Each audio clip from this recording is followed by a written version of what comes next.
Halo teman-teman, gimana nih kabar kalian? Semoga dalam keadaan sehat ya. Di video kali ini, saya akan bahas cerita film yang berjudul Sin Island, yang liris di tahun 2018. Tanpa lama-lama lagi, langsung saja ke alur ceritanya. Film dibuka dengan memperlihatkan seorang pria yang bernama David, yang berprofesi sebagai seorang fotografer profesional. Diceritakan, ia sedang bersama kliennya, sembari menunjukkan contoh-contoh video hasil kerjanya ke sana. Kliennya yang melihat contoh-contoh hasil video tersebut, sangat merasa terkagum, dan tertarik akan menggunakan jasanya. Scene berlanjut, diperlihatkan aktivitas David, yang sedang mengadakan pesta ulang tahunnya, di sebuah restoran. Di sana, David dikejutkan dengan kedatangan istrinya di acara tersebut, karena setahu David, istrinya yang bernama Kanika, yang berprofesi sebagai pramugari itu, sedang padat pekerjaan.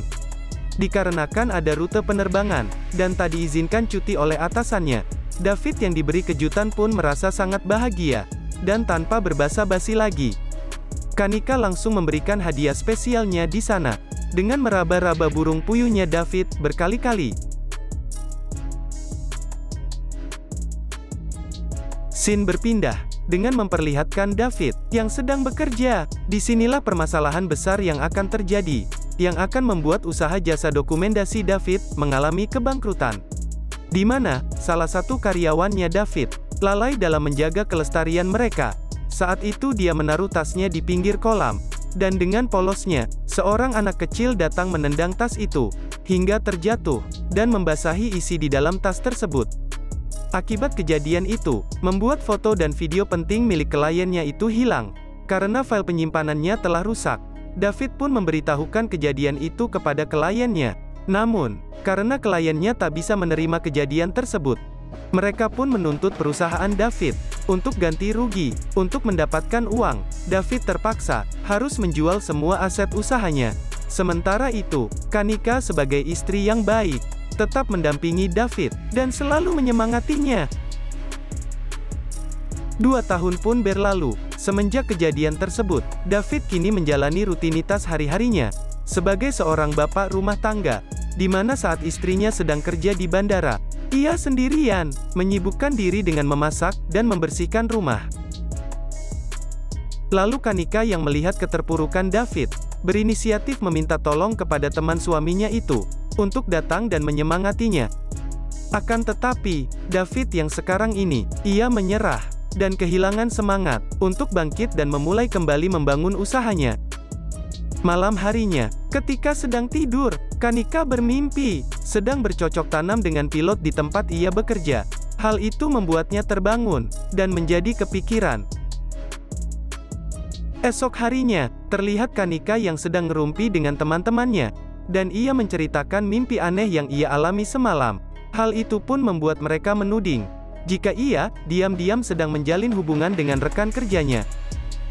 Mendengar hal itu, Kanika menyangkal semua tuduhan dari teman-temannya tersebut.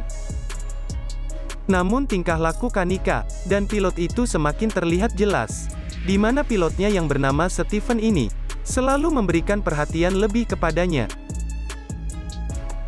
Hingga saat selesai bekerja, Stephen yang tahu, jika Kanika telah memiliki suami, tetapi tetap nekat, mengantarnya pulang ke rumah.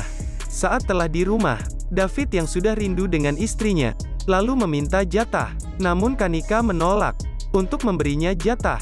Hal itu pun membuat David curiga, dikarenakan, sebelum-sebelumnya Kanika tak pernah menolaknya. Ia kemudian memeriksa ponsel istrinya itu, dan melihat chat mesra dari Kanika dengan rekan kerjanya. Lalu suatu malam, David memutuskan untuk ikut dinner yang diadakan oleh Stephen di sebuah restoran mewah. Di sini dia pun melihat istrinya yang selalu tersenyum bahagia ketika menatap Stephen saat berbicara. Hal itu pun membuatnya semakin terbakar api cemburu. Hingga saat telah tiba di rumah, mereka bertengkar hebat, di mana David menuduh istrinya sudah pernah bercocok tanam bersama Stephen.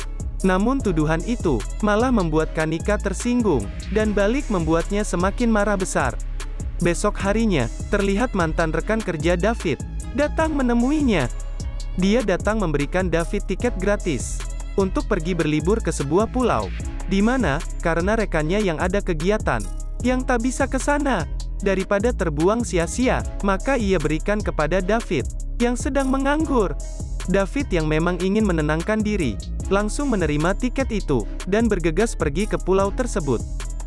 Singkat cerita, terlihat David yang baru bangun, dan berada di pinggir pantai. Ia kemudian mencari cincin kawinnya, yang tercecer saat dia mabuk semalam. Di sini juga, ia pun dikagetkan oleh seorang wanita, yang sedang berdiri tanpa busana. Wanita tersebut bernama Tasya. Ia mengatakan, kehadiran David yang berada di sana, telah mengganggu aktivitas yoganya. Setelah mengatakan itu, ia pun lantas bergegas pergi, meninggalkan tempat tersebut. Lanjut pada malam harinya, mereka berdua kembali bertemu di sebuah bar, untuk meminta maaf atas kejadian sebelumnya. Diterima oleh Tasya. Kelakuan dari Tasya yang sangat ceria, membuat mereka berdua semakin menjadi akrab, bahkan rasa dengan percaya diri, menunjukkan tarian pemersatu bangsanya kepada David. Hubungan mereka berdua, yang awalnya tidak saling mengenal, kini semakin dekat, dikarenakan selalu menghabiskan waktu bersama-sama, mulai dari mandi bareng, di pemandian umum, hingga melakukan photoshoot bersama-sama. Namun hal itu, tak jadi mereka lakukan, dikarenakan David kembali teringat, dengan usaha fotografernya yang telah bangkrut. Di tempat yang berbeda, Stephen yang melihat ada celah, di antara hubungan Kanika dan David. Akhirnya ia mencoba masuk ke celah tersebut, untuk mendapatkan Kanika. Dengan bermodalkan rayuan-rayuan gombal, Stephen pun mulai beraksi, dikarenakan terbawa suasana. Kanika pun tak bisa mengelak dari momen tersebut. Sementara itu, David yang bersama dengan Tasya, tanpa ragu-ragu untuk menikmati apemnya Tasya. Scene berlanjut, terlihat ketika Kanika yang baru pulang ke rumahnya. Ia pun sadar, jika David telah pergi dari rumah. Selama berapa hari ini, tanpa pikir panjang, dia kemudian pergi menyusul suaminya ke pulau itu. Namun niat baik Kanika, yang ingin memperbaiki hubungan mereka berdua berujung naas. Dikarenakan di penginapan David ia bertemu dengan Tasya, yang mengaku ia ketinggalan dalemannya di kamar suaminya.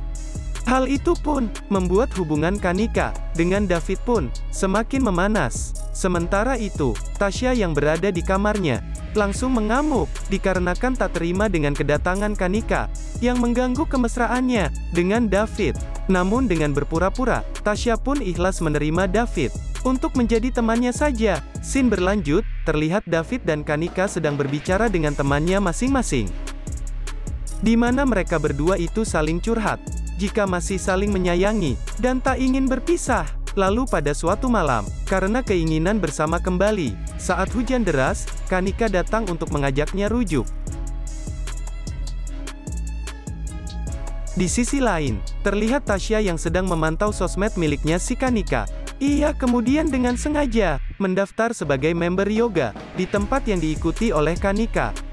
Kanika yang merasa terganggu oleh kehadiran mantan selingkuhan suaminya, langsung mengancam Tasya agar tak mengganggu lagi hubungan pernikahan mereka.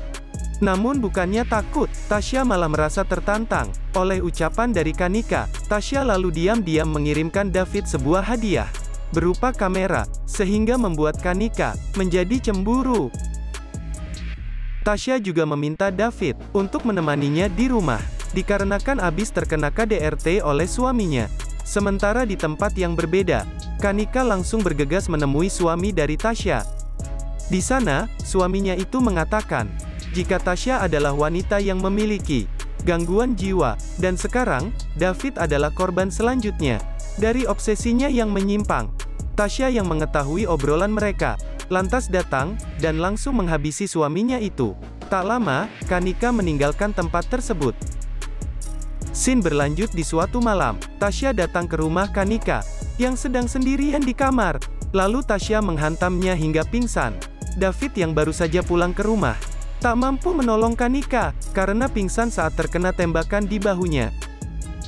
Dengan sisa tenaganya, Kanika berusaha membalas perbuatan Tasya, hingga ia terkena goresan pisau di wajahnya. Namun ketika Tasya terpojok, David pun tersadar dan mendorongnya hingga terjatuh. Akan tetapi, Tasya masih bisa bangkit, datang dan mencoba menyerang mereka berdua. Kanika yang saat itu sudah memegang pistol, tanpa ragu-ragu langsung menembak Tasya. Dan film pun berakhir. Terima kasih yang sudah nonton sampai selesai. Semoga kalian suka. Jangan lupa like dan subscribe. Sampai jumpa di video berikutnya.